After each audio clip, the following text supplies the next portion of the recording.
Hello, everyone, and welcome to USA Global TV, and hello to our friends listening on Business Talk Radio.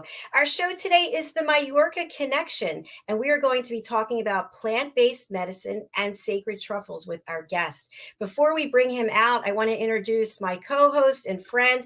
He is also an expert presenter on Talking Heads, and he is an elevated listener, which means you want to get to know him personally and professionally. His name is ROLAND FRIEDL. Let's bring him out. Hi, ROLAND. Hi, you're on mute. Hello, Dr. JACALYN. Good to see you again. Welcome. Nice to see you as well. And before we get started, are you still on the beautiful island of Mallorca right now? Yes, I'm still until the end of the month, yes. Fantastic. Well, for folks Since who are 14 years. Yes, I want you to share what you're going to be doing. But before you do that, people who are just joining us, who is ROLAND FRIEDL and what is the beautiful value you bring to our world? Yeah, thank you. Thank you. Yes, I'm ROLAND, originally born in Austria. I'm a so-called world traveler. Spent the last years as my base in Mallorca and Spain, traveling many places because my slogan is the world is my office, the world is my home. I'm a speaker, I'm an entrepreneur. I'm a trainer and a coach since many years. And I dedicate my life to support organizations and their leaders, not only to make more profits in their performance, but also especially for their leaders to have a more purposeful and a more happy life. That's what absolutely drives me, because most of them are really empty. They're close to a burnout, or they had a burnout. So I'm very driven to support these guys, and also ladies. They're luckily more female leaders in the world out there to have a purposeful life. And I also do coaching, what it's called Wireless Life, where I coach people who want to have an independent lifestyle like myself, working maybe remotely from their own garden, or maybe from the beautiful island of Mallorca or Bali, or from the US or South America, or wherever they want to be. And we support these people to do the first steps on their personal journey, because I highly recommend this lifestyle. It's to be free and independent. And I'm very looking forward, as our guest is also very free and independent person. So yeah, that's me. Thank you. Thank you. And I really appreciate that about you. And one of our other friends and frequent guests, John Christian, he's also about that, the free lifestyle. And Mirko, who's backstage, he is as well. What are some of the key learnings that you've had from a wireless life? Key learnings I had from my own wireless life. First of all, I guess everybody knows this. You only regret things you never tried out. So just do it. If you have the desire, the dream of living wireless, being independently free, do it. Just take the first step, whatever it is.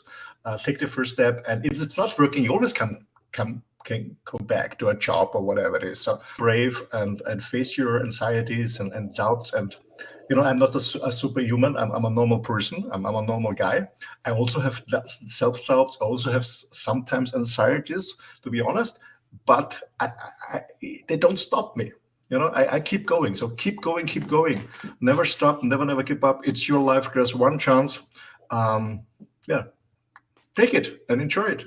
And make your experience, and the more you experience, the more successful are you. You keep going, and it's always the first step to do. Every journey starts with the first little step. And ROLAND, I love that point that you made. You can always go get a job, right? You can always go back to your career, maybe to another career. One quick question before we bring out our guest. From a financial perspective, when you move to a wireless life, is this a big way to save money? Or there's a lot of costs that you're cutting, obviously, with the mortgage or rent? Well, it's depending, when you're a fan of minimalism, you're living in a small place, wherever it is, in a small hut on a beach. Of course, you can save money.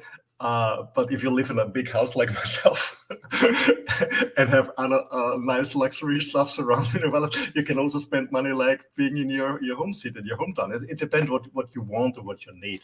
To be honest, for myself, I love both sides. I love the minimalism, the simple stuff. I love the fancy stuff. So whatever I like to do. But to answer your question, you can save money, but you can also spend a hell of money. All right, I appreciate that. Thank you. I'm going to spotlight you to introduce our guest. Yes, I'm very looking forward to having again on our show, the Mallorca Connection, Mirko. He's an amazing person with an amazing story.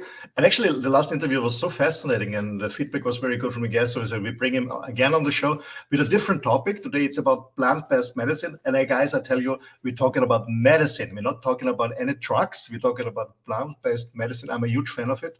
I think we'll talk a bit about ayahuasca and magic truffles. I have several experience on Mama Ayahuasca, and it was a game changer for me. This old ancient medicines from South America, which is very healing for your physical body, but also very strong for your mental health. So let's bring him on stage, Mirko. Looking forward to him. I'm looking forward to. I have no information about this topic in terms of personal experience, so I'm interested to learn. Let's welcome him to the show. Hi there, Mirko. Welcome back. Hi, brother. Here we are again. Here we are again, bro. Now you've changed location since we saw you last. Share with our audience where you are now. Yeah, I changed location and I changed color of skin. Yeah. Because I was white. Like now me. Brown. Yeah, when we talked last, I had just left, I had just buried my father. My father had died at the age of 89, and it was a very sacred and challenging process for me. And I stayed in Germany longer than I thought I would, because I wanted to be there when he's leaving Earth, and he did, and I was there, and it was great process. And then I buried my father, and after the funeral, I went through the Netherlands, Belgium, and France. That was in January, and on my way to Spain. And I drove through Portugal, an old love of mine, a country that I have lived in actually in 2016, and walked the Camino and lived in Lisboa and in Sintra, very magical places. And I kind of got stuck here the last 2 or 3 weeks because I love it so much.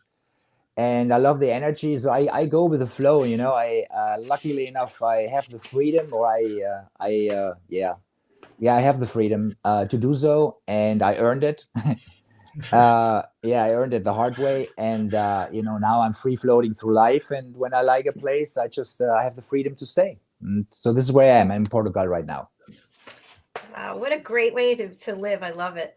Yeah, it's amazing. For me, it's like I'm having the best time of my life right now. And I say that every year. Yeah, I guess once you smell the freedom and you smell the independent life, for myself, I never would come back, because sometimes people say to me, some kind of friends, will say, when are you coming back to Austria? When are you moving back? When are you moving? Yeah. I'm sorry for that. Never, ever. I'm coming here to visit you with my family, but never, ever back to the old treadmill. Never, ever. Yeah. Well, I listened to you guys when I was backstage, and I was thinking about, like, oh my God, I think I had 14 careers or jobs in 40 years, So I had to keep reinventing myself to be able to live this lifestyle and be able to, to survive on this planet, in this society. By changing and moving. And I moved to the States, and I lived in Mexico, and I lived in Argentina, and I lived in Portugal, and I lived in Germany, and I went back to Germany. And so there was a lot of change and a lot of transformation. But I'm not one of those people that says it's for everyone. But if you feel the calling in your heart, and if you feel that energy that wants you to move and explore life and explore the planet, and explore the outer and the inner realms of you and this world.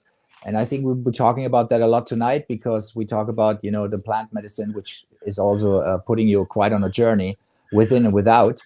But if you feel that calling, I would say we have more creativity inside of us than we give ourselves credit to, and not to blame the system, but it's being domesticated out of us. So it's our job to reignite that and reactivate it. And then, like you said, you can always get a job, and I always did.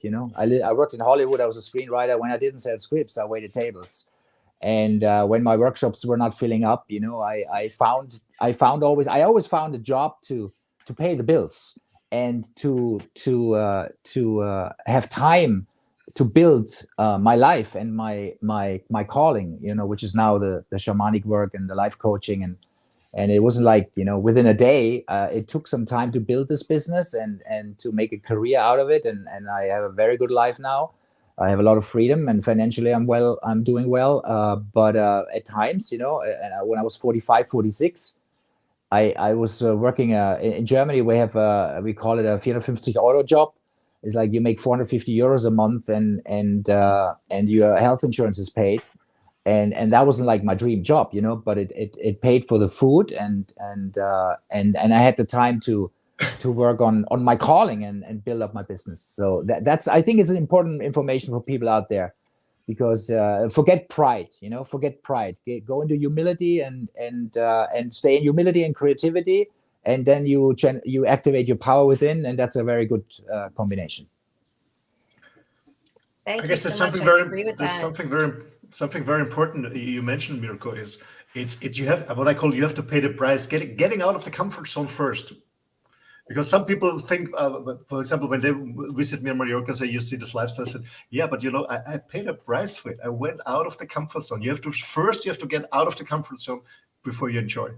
Absolutely. I get messages, it's not mean spirited. I sometimes sense a little bit. I'm sensitive to energy, so I get a lot of messages, and not everyone's a fan. But sometimes it's jealousy, sometimes it's not. And I can see that people go like, oh my God, your life, I want to have your life. I want to have your life, and I go like, no, you don't want my life. I can tell you my whole entire full story, and then we'll see if you still want my life. Because there is a journey that built up to this guy that's talking to you right now. That was tough training, man. I'm on the planet for 56 years now. And I had a wonderful journey. I don't want to miss any of the experiences. That I can say honestly now. I don't want to miss any of the experiences. But there were moments in my life, and there wasn't just a moment. It was sometimes days, weeks, months, sometimes even years, where I had been struggling, man. And life has been like boxing. I see the boxing gloves in the back. I was like, I thought like the universe is like Mike Tyson, and I'm like, oh my God, I'm the universe's punching ball, So, yeah, it's worth it, and yeah, that's it. Go for it. Yeah, exactly. Take the risks. Thanks for sharing that. You mentioned getting out of your comfort zone. I'm wondering if that's what the sacred truffles and the plant-based medicine help you do. Yes, lady. Yes. So Absolutely. For someone who's not familiar with this, where do we want to start? Well, maybe I give a short introduction of what I think it is, and the history behind it, and how I got to it, or how the medicine found me. And I think the one thing I want to clear up right away from the start is I don't want to convert anyone. Okay, I am not an ayahuasca dealer or a magic truffle dealer, and I'm not religious about it. So I don't want to convert people to the psychedelics or plant medicine or that journey or that substance or that way of life. Just to be clear about it. But since I have been initiated, the medicine found me like 11, 12 years ago, because the medicine is plant-based. It's a plant. It's a leaf and a root, or it's a mushroom, or it's a truffle. But they have a spirit. It's a spirit. It's an intelligence. It's a universal intelligence. So I always say they found me. And I don't talk of psychedelics as drugs. For me, they're not drugs. They're sacred medicine. They're plant medicine, and they have a very high vibration. These plants vibrate higher than the collective consciousness of mankind, and they vibrate higher than most individuals on this planet. So I just want to make that clear. So we're not talking about drugs. We're talking about plant medicine, and it's sacred and holy. And so the history behind it is very simple. There exist plants on the whole planet, in every continent, in every country, and they have been there for hundreds of thousands of years. And the indigenous people, the indigenous tribes in the Siberia or in Africa or in America, Northern America as well as Southern America, they have worked with these plant medicines for tens of thousands of years. For them, it was very normal.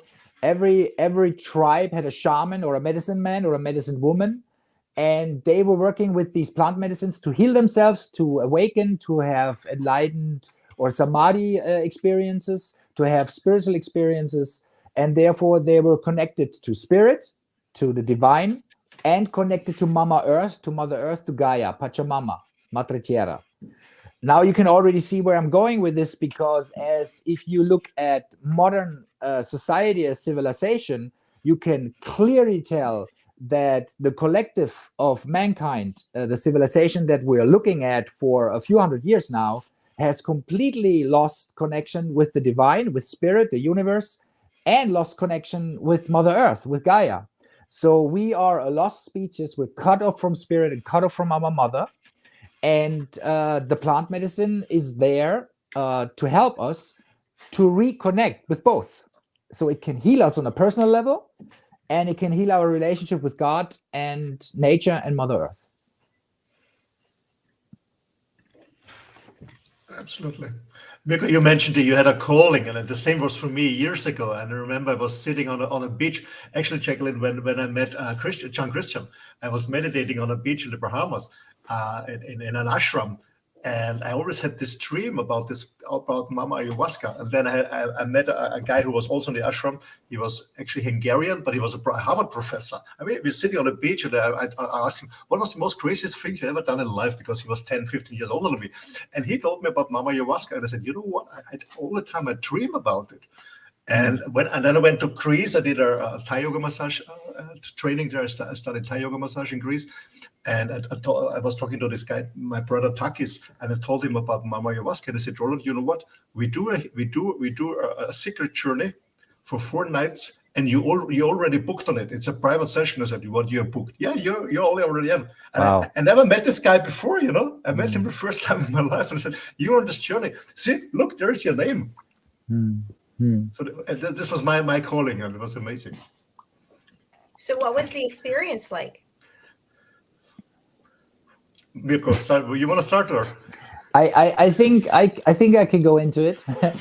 I'll tell you how I got how the medicine found me, and then my first night, and I've been doing this for 11, 12 years now, and I had about 200 ceremonies by now, or over 200 ceremonies, about 100 in a group setting, the traditional group setting, and about 80 or 100 now that I do solo, just me and the medicine. And that started a few years ago while I was this whole process of 10, 11 years has been an initiation process without me even knowing. I didn't know I was initiated. I didn't know the medicine was my teacher. The medicine was my guru. And luckily she didn't tell me, because that way I couldn't run away. Because if they would have told me 6 years ago, I'm going to train you, you're going to be a shaman, you're going to do this for people, I would have run away. I would have been like, no way, I'm not going to do this. There's no way. So, but the experience, well, I worked in Hollywood, and after my life fell apart, my wife was leaving me, my career wasn't going so well in Hollywood. That was 2009. I had lived in the States for about 10 years, and that was my dream. I had left Germany to live in the States. I lived in Los Angeles, and I lived in Long Beach and Venice Beach, and I had a good life. I had a nice car, I had my surfboard, and then my wife left, and my career wasn't going well. So after a year hanging out in Los Angeles, and being part of the yoga scene in Venice Beach and in Santa Monica, I was kind of burned out on the whole American Californian blah blah thing, and I was tired, and I was not in a good space, and so I left for Mexico to visit a friend of mine in Tulum, a place that I had always fell in love with a few years earlier, and always loved and always wanted to go back to. So I got all my stuff in a backpack and sold my car and left I kept my apartment in Los Angeles, but I kind of knew I wasn't coming back. So I left to Tulum to live in a spiritual hippie community. And I got to Tulum, and I was there just for a few days. And my friend Alejandra, who was a yoga teacher from Los Angeles, she was living there as well. And we met each other on the beach, and she said, what are you going to do on Saturday? And I was like, I don't know. What am I going to do on Saturday? She's like, well, you're coming with me to the jungle. We're working with a Grandmother Ayahuasca with a shaman. And I was like, oops, because I have had a history in my life of substance abuse. I was a DJ for 10 years in my 20s and 30s. So for 10 years, every weekend, I was the party boy. You know, I was taking like every drug you could think of, I was taking it. And so I've had that history, and I had cut it out 10 years prior in 1999. Before I left for Los Angeles, I had nothing. I had not touched a single substance, nothing. And for me, like, this life of taking drugs and substances was over. And all of a sudden, you know, she looks at me and she's like, we're going to the jungle and taking ayahuasca with a shaman. And I was like, my first feeling was like, that's a psychedelic, right? And I was like, oh, I'm not sure, man. I don't want to go back into that world ever again. But then, you know, she didn't convince me. I sat with it for a day or two. And my feeling was very clear that shaman, jungle, that was a different picture in my mind. And I can't explain it. It was just a calling. It was coming out of the gut, out of my chest. It was not a mental process. Luckily enough, my mind could not sabotage this experience. So I went to the jungle on a Saturday, and I was nervous. I was very anxious, very nervous. And I entered this palapa, you know, it was this beautiful palapa in the midst of the jungle, and it was a yoga retreat center. And when I got there and I saw the other participants, the other people that were taking part in this ceremony that was about to happen that night, I was instantly at ease, because these people looked so beautiful and so down to earth and so deeply spiritual, peaceful, and loving, that I was like, this cannot be wrong. You know, this cannot be something bad. So that's that. So I got there, and we started at 6 p.m. I went inside of the palapa. We were sitting in a circle on mattresses, and everyone had a pillow and a blankie, and the room was decorated with candles and feathers and Buddhas, and there was a little shrine, and there was the shaman, and the guy was from Peru, from the Sacred Valley. Hernando was his name, and it was a young guy. I was very surprised how young he was. And that was a bit like, I was expecting an old man with gray hair and a big beard. But anyway, you know, I was there, so there was no way out. There was no way back. I wasn't even thinking of that. And I had left. To my left, there was an old Mayan lady sitting, an old Mayan woman, a grandmother in her traditional Mayan outfit. That was like the best co-pilot you could ask for, you know. And to my right, there was a Russian yoga teacher, a yogini from Moscow. And then the rest of the room was filled with Canadians and Americans and Europeans and Mayans and whatever. The whole world was in that room, 33 people. So the sun goes down, and then everyone's being called to approach the shaman, and he gives you a cup filled with this brew. You know, it's like a brew. And I've never done this before, so you must imagine how clueless and how nervous I was. And I still remember holding the cup and smelling the brew, and it smelled awful. It was the most awful smell I ever smelled. And I was like, oh my God, I am supposed to drink this stuff, you know? And I remember when I was about to drink it, my thought was, you know, because I've had one experience with LSD and one experience with magic mushrooms, 16 years prior, but in a party setting. And the only thought that I had was, you know, I hope I'm not going to get stuck in this. You know, I hope I don't get stuck. I hope in this world, in this psychedelic world, I hope I'll get out of this again. And so I drink this thing, and it was like a half a cup is a lot, you know, and the taste is awful. It's the most awful taste I've ever tasted in my life. And I'm drinking this, and I have to be like very conscious that I'm not throwing it up right away. And I go back to my seat, and I was like, what the hell did I do now, you know? Drinking this stuff that I don't know what's in there. So I'm sitting down, and everyone's drinking, and then the sun goes down, and the shaman starts to play music, and the candlelight, and the atmosphere is beautiful, and we're doing some breath work. And then we go into silence, and I'm sitting there for like half an hour, 40 minutes. And I was thinking, you know, how do I know this? How do I know this starts? How do I know that something's happening? How would I tell that the effect is kicking in? And about 5 to 10 minutes later, I close my eyes. 5 to 10 minutes later, the effect started to kick in. And there was no questions anymore. It was clear that this medicine was starting to have an effect, you know. And it was just like, wow. I mean, the images that I saw with closed eyes, and the fractals, and the sacred geometry, and colorful, and I was like, oh my God. And then I remember the music started again, and I opened my eyes, and there was no difference between open and closed eyes anymore. It was like magic everywhere. And I still remember when I was thinking, you know, I hope this never stops, because the feeling that came with it was pure bliss. I had never, ever in my life, and I was like 10 years ago, I was 46.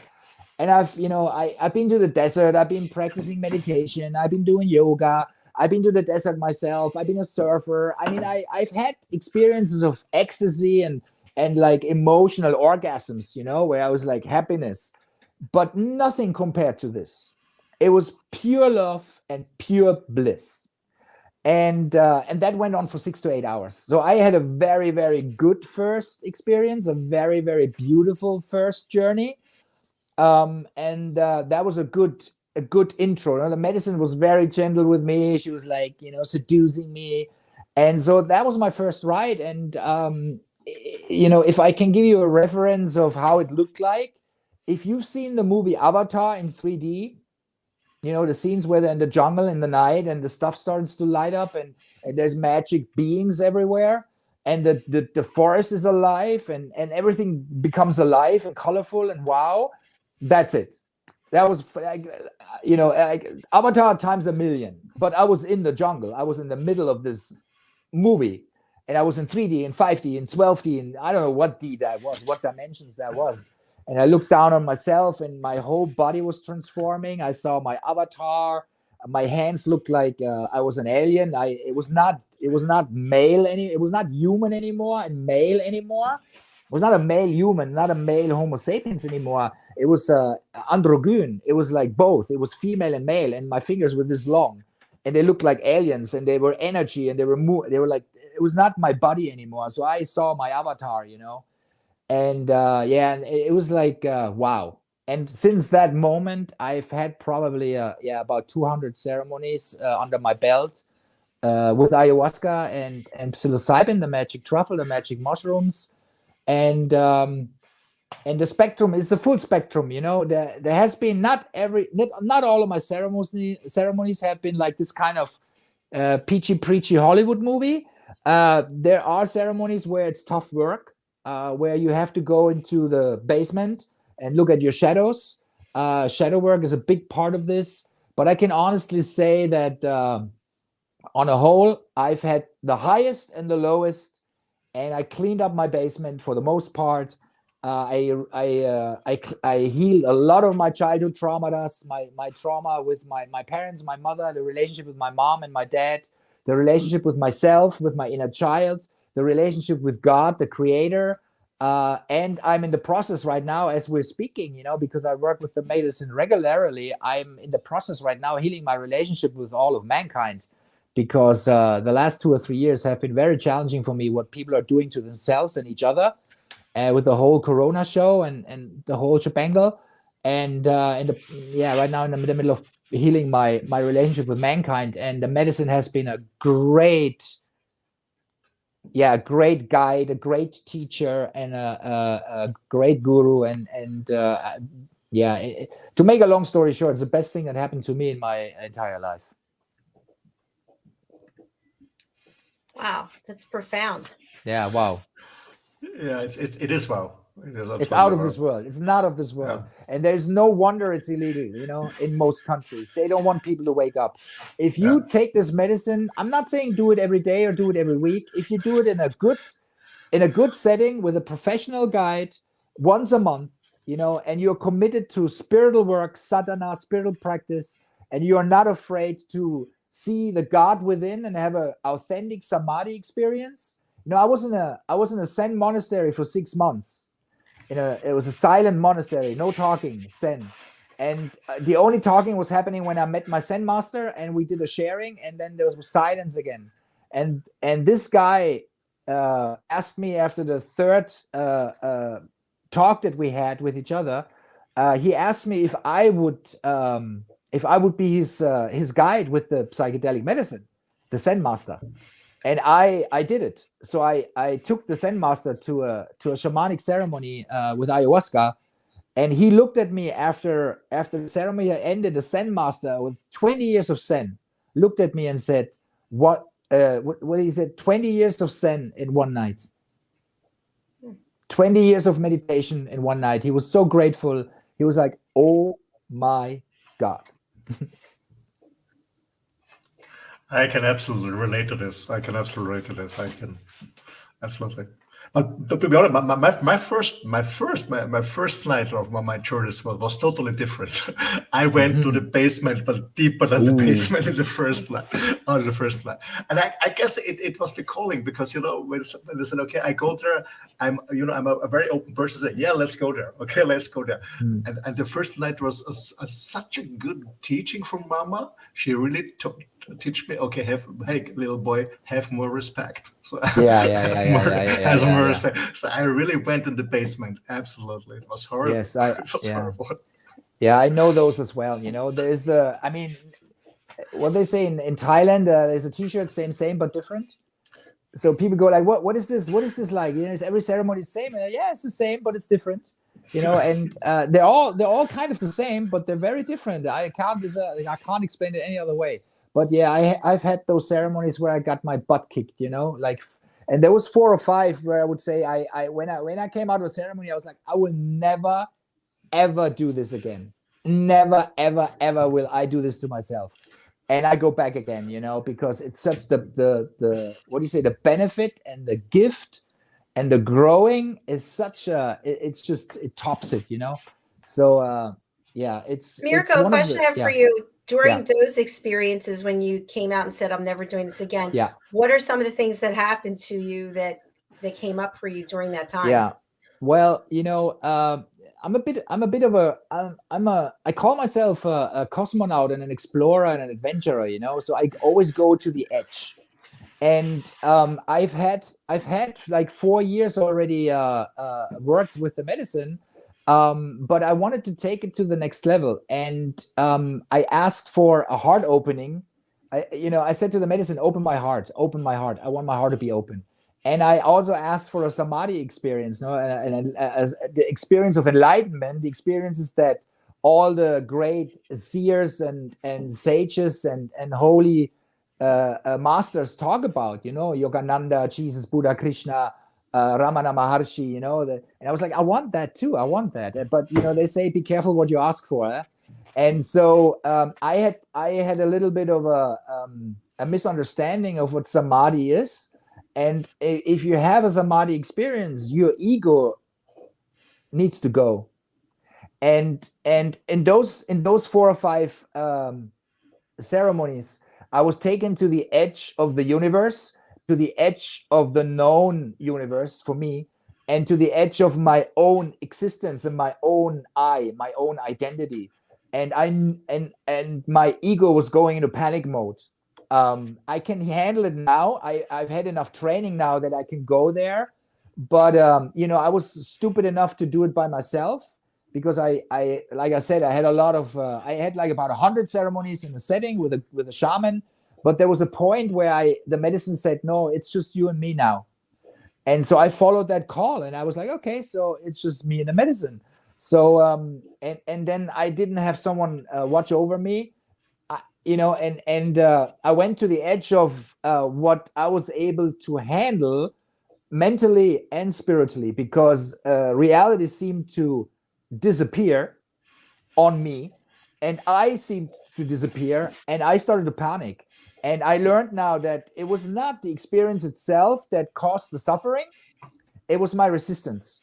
And now, it's like people say, you need to surrender, you need to let go. Yeah, well, that sounds easy when you're in that process.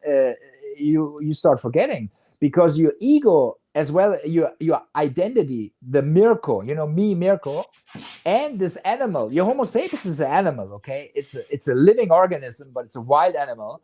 And this animal wants to survive. So when I was in those, especially in my first ceremony that had that theme, my body as well as my mind started to go into survival mode at the same time. And that was very, very unpleasant.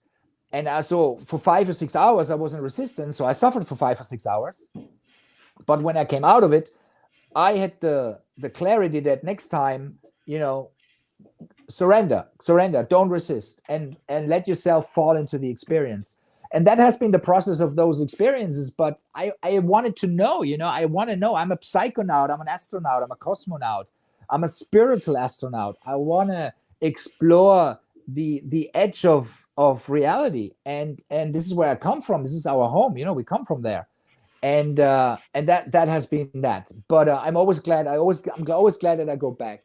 And another one was where I had to look at my birth, because my birth was very traumatic, and I almost died at birth. My birth was 1st of July 1965, and my mom and I, we had it was a process of 3 days where it was life and death, life and death, and I barely got out of my mom's womb, and they barely saved my life. So I had to go through that trauma. Because imagine, it's an embryo, it's 9 months old, and it's about to come out of his mother and enter the world. And what I'm being confronted with at 9 months on my entry at planet Earth, it was my incarnation point, my final point to come in here, was a life and death moment, So that was very unpleasant, and the pain was almost unbearable. But I will always say this: no matter how challenging and how gruesome it gets, the purging, the detox, the exorcism, whatever it is, after you go through it, I wouldn't want to miss that feeling for anything, man. I'm like, oh my God, this is pure bliss. It was worth it every single time. I have about 100 questions to ask you. Yeah. I'll just start with one. When you mentioned the suffering, is the suffering physical, spiritual, and emotional? It's all of it? Yes. Well, it could be one at a time. Look, the thing is, not to freak people out, okay? Ayahuasca as well as psilocybin, they're spirits, they're teachers. They know exactly how much you can handle. And what they do is, like, people go like, yeah, you drink a substance and then you hallucinate. They don't know what the hell they're talking about. You're not drinking a substance. Yeah, on Earth, you need to drink the substance because you have a human body and you have a mouth and a stomach. And that's how the spirit shows up, as a tea or as a mushroom. And you need to eat or drink it. But what you're actually drinking or eating is a spirit. And that spirit has a vibration. And what it does is it as soon as the medicine kicks in and the energy kicks in, this thing scans your whole body. It scans your astral body, your energy body, your physical body, and it scans your mind. And then it knows where it needs to go with you, And you can also set an intention, of course, and I always do. I set an intention before I drink or eat the medicine, and then I tell the medicine, do with me as you please. Show me what I need to see and tell me what I need to know. So yes, the medicine at times goes maybe full force. And, like I said, this is one experience out of 200 that I had that was that intense. And where I was like, oh my God. So it was like as intense as I just mentioned. And it could be physical, it could be spiritual, it could be mental, it could be psychological, it could be all at once. It gives you as much as you can handle, but never too much. That's my experience. And most experiences, like, the other 194 have been beautiful beyond imagination. And my great frustration is that I love talking about it, but I get frustrated because I can't explain it. I can't explain how it looks like. I can't explain how it feels like, because it's not of this world. And it's certainly not a hallucination, because what I can tell you right now with 100% guarantee is, you and I, with the three of us, we are hallucinating right now. This is a hallucination. This is a complete simulation. It's a complete hallucination. And when you take the medicine, you snap out of the hallucination, your own hallucination, your own matrix, your own inner matrix, the mental matrix, the collective matrix, the 3D matrix. you break complete. It's like the red pill. You take the red pill and you break through those barriers at times. And sometimes it's just like, I had people. I've been working with people regularly. They go like, "Oh, I just healed my inner child today," or "I felt self-love for the first time." I was just in love the entire time. Or they go into childhood and they relive a childhood trauma that they had, and they go there and they cry. And they cry for 5 or 10 minutes and they start laughing and then it's done. Mm-hmm. So there's a whole spectrum to the psychedelic experience, or the experience with plant medicine is so broad. But I can tell you that it's medicine for every illness that you can think of, especially the spiritual and the mental. But I've heard of people that also cured cancer with this, So it's also very cleansing. I don't know what your experience is, Mirko, but I always had a very deep, intense cleansing process of my body. Absolutely. I like to do it at least every 3 months. And the interesting thing is that, I consider myself a spiritual person. I'm a spiritual being. I have a spiritual practice. I eat healthy. I have a healthy lifestyle. And when I do the medicine, I realize how stuck everything was again, where like, oh my God, this 3D matrix is a dense energy, and it has the ability to put you to sleep again. You fall in sort of not a full coma, but like a half coma, half coma. And when I take the medicine, it goes like, I'm fully awake again. I go like, oh my God, I can't believe I have been falling asleep again. So it's like sort of a reset, a spiritual reset, a physical reset, a mental reset. It's a cleansing, it's a detox, it's a restart, it's a reconfiguration. It reconfigurates me every time on all levels. And I come out and I'm like, oh my God. Yeah, it's beautiful. And after you have this experience, what happens immediately there following? So you mentioned this ceremony, 6 or 8 hours, and then what happens after that? Pure bliss.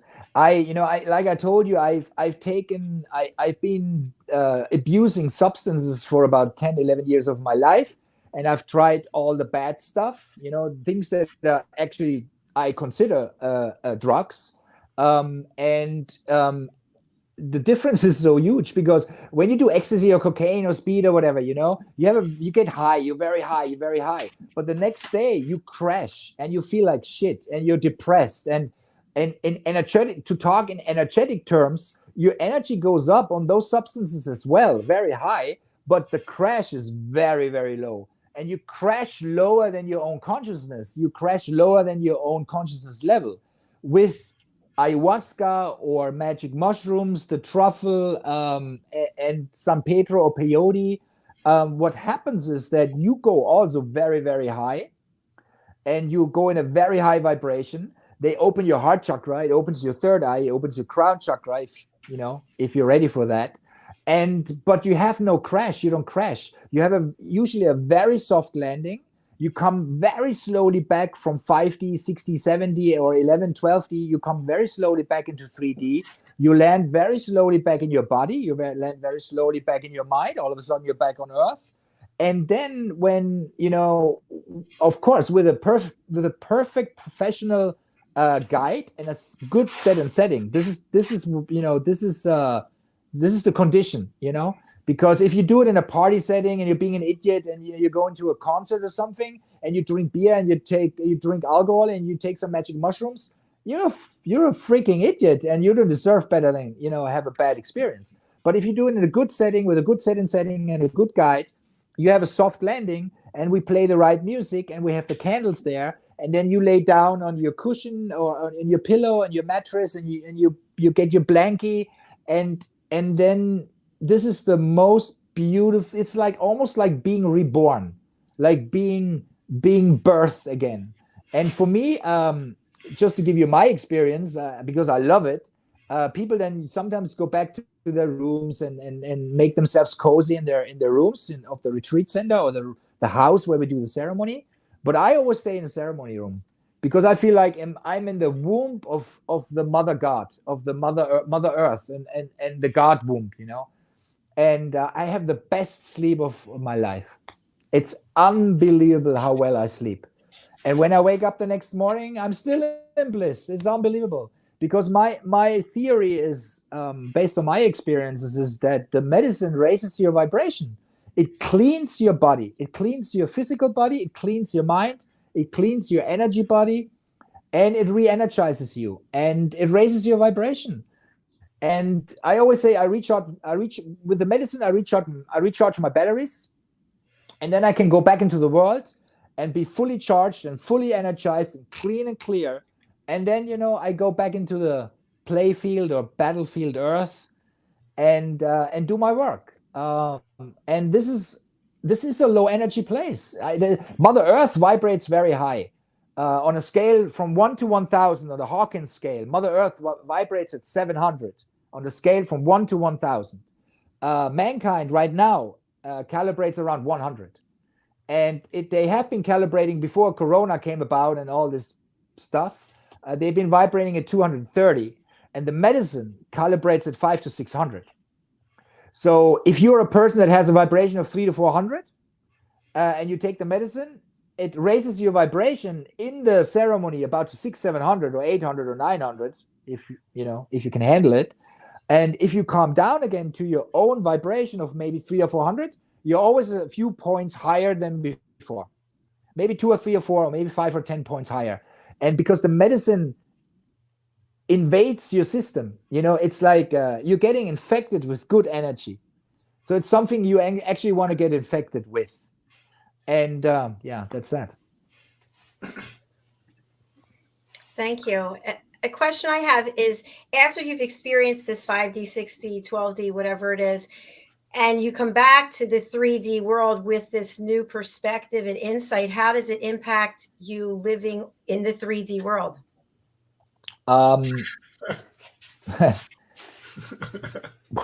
Yeah. Well, for me, blessing, I would say 90% blessing, 10% curse. You know, because coming back here into this mental asylum, you know, after having been to heaven, is a bit challenging at times. But on the other hand, I transform within the experience, the ceremony, and I come out transformed, and I bring the teachings that I have received. And the teachings, oftentimes, you know, when after a ceremony, we do sharing, you know, we sit in a circle and we share our experience. And sometimes sharings for one person go on for hours, you know, depending on their experience. And I know that about 10% of the experience I can actually communicate. I can actually keep in mind and communicate it with words. The other 90% have been integrated into my being, and sometimes weeks, months, or years later, I actually go like, oh wow, okay, you know, it's not a conscious process. It's more like a subconscious process where the medicine. I always say once you drank ayahuasca once, or once you took the truffle once, it's in your system for life until your last breath. So now you're an ayahuasquero or ayahuasquera. You know, you're part of it. You've been infected with the medicine. You've been infected with the vibration. It will never leave you again. But yeah, it's at times it's challenging to come back into 3D. But I have learned through the medicine. I have learned to appreciate 3D, and I have learned to appreciate my incarnation here, and that my incarnation here has been a gift. It has been given to me, you know, and I'm one of the lucky ones that was allowed to come to Earth. And that has been the great blessing of my work with the medicine, because before I worked with the medicine, I felt like I was on the wrong planet, man. Like I've been stranding on the wrong planet. The aliens just put me on the spaceship and dropped me off on Earth. And I'm like, what the hell am I doing here? You know? And since I've been working with the medicine, I have come to an appreciation.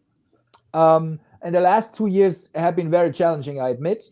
But I have come to an appreciation that I'm glad to be here. It's a blessing to be here, and it's a great gift to have been given the opportunity to go into 3D and have a 3D experience. Because this is a one-of-a-kind experience. I can tell you, I'm completely convinced that this is probably the only planet with chocolate and red wine.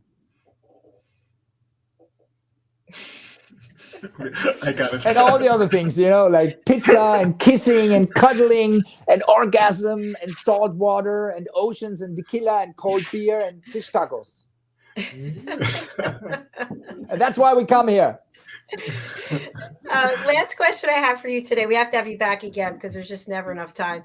But aside from the plant-based medicine and the sacred truffles, what can each and every one of us do to be on that path of moving from 3D into another realm that you have both personally experienced? Other than plant medicine, you mean? Other than psychedelics? I personally, I can say a few things, but they're not out of my own experience, because I have been a meditator, and I have been in the desert for long enough to have something that you would call a spiritual experience, or something that comes close to a samadhi experience. But I have never experienced anything comparable or similar in a regular meditation experience from what I experienced with the plant medicine. Because that's why I can't say. But I have friends or teachers that what's the word? Behaupten? Roland? Well, they say that they've had similar experiences with meditation as when they were taking the medicine. I can't speak for that because I haven't had those. That's that. But if you want to have a conscious life, and you want to be in the conscious living, and you want to have a connection with Mother Earth and the divine, my recommendation would be spend as much time as possible by yourself in nature as long as possible. And I've been going to a cabin in the woods for 28 days. I've been on a relatively secluded island for 28 days just by myself. And then I go into those vibrations without having the visuals, but I go into that state of being, that state of bliss. And that for me would be my second best recommendation for someone who is completely indoctrinated into the matrix of insanity, where people consume news and movies and go shopping and work and strive to survive, and they think that is life. For those people that had enough of that and they're in a civilization they're in a burnout about civilization, that would be my second best recommendation. Thank you. I appreciate that. Roland, anything you'd like to add to that? No, I just was thinking, it's time for the next journey for myself to meet Mama Ayahuasca. Absolutely. Yeah. Absolutely. Yes. And actually, we have to journey on because our next show starring you, Roland, is coming up in 5 minutes. Yeah. Okay. Mirko, it's been fabulous having you back. I'm going to spotlight you. How can people reach out to you, and who would you like to contact you? It's very simple. I have a website, mirkobetz.com. You can send me an email through my website, and if you have questions, just send me an email. And I'm very active on Facebook. That's my main portal to reach mankind, but it's in German. No, so since I work mostly for the main part, I work in the German-speaking community in this moment, and also in the Netherlands. But so I'll be expanding that. But for now, it's Mirko Betz is on Facebook and my website. That's it. Okay. Thank you so much. Thank you. And continue to enjoy yourself there. And I really appreciate you bringing this information. I always love talking to you guys. Thank you. Back at you. We look forward to having you back again. Take care. Thank you. Ciao. Om Shanti. Bye. Ciao. Bye, Mirko. Roland, fabulous show. Thank you again for bringing Mirko back. And we'll have to learn more from him the next time as well. But I want to spotlight you. You've got your Talking Head show coming up right now. So let people know what to expect watching you on Talking Heads and how they can reach you for your website and the services that you offer. Okay, okay. So on Talking Heads, I have a business topic for business leaders or small or large scale business. Today, I'm talking about how to have an effective meeting, how to organize an effective meeting, to be both roles as a leader, as a manager, and also as a coach of your team. So we will emphasize on this effective meetings. To get to know your staff, to align them to your goals, to be clear about their skills and about their motivation. So you, as a conclusion, you know exactly or which leadership style all of your team members need. That's what we're doing tonight. Looking forward to that. And if you want to reach out to me, just go on my website. My name, rolandfriedl.com. I will spell it. It's ROLANDFRIEDL.com. And then you find all my topics. We will go to Sparta Performance Systems for the business, Wireless Love Rocks for the coaching, or Sparring for Men for the men's group. Thank you so much, and looking forward if you join me also on Talking Heads. Thank you, Roland. I'll see you shortly. Yes. Thank you. Bye. Bye. Thank you, everyone, whether you're watching us on the live or on the replay. We're so grateful to have you on this journey with us. We have about 20 live shows every week, all with different topics. And if you're interested in being a guest on any of our shows, please go over to our website, which is usaglobaltv.com. Book your session. And that's also where you can go to watch our shows, USA Global TV. And if you also want to watch our shows on the live, you can go to our YouTube channel, which is, guess what? USA Global TV.